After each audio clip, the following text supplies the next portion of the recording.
Ibinahagi ng National Museum of the Philippines ang video ng isang pambihirang sea green turtle na matatagpuan sa karagatan ng Pilipinas.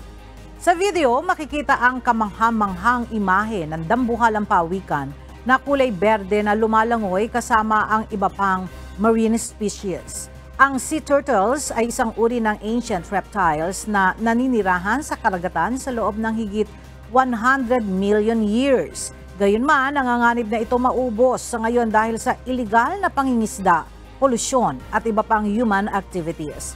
Sa isang post sa social media X, sinabi naman ni National Task Force for the West Philippine Sea spokesperson Commodore J. Tariela na sa ating pagdiriwang ng World Sea Turtle Day, hindi natin dapat makalimutan kung papaanong tinotolerate ng China ang mga Chinese fishermen na hulihin ang mga sea turtle sa West Philippine Sea. Giit ng opisyal, dapat na papanagutin ang China sa kapabayaang ito na tahasang nagsasapanganib sa buhay ng aquatic resources at sumisira ng marine environment.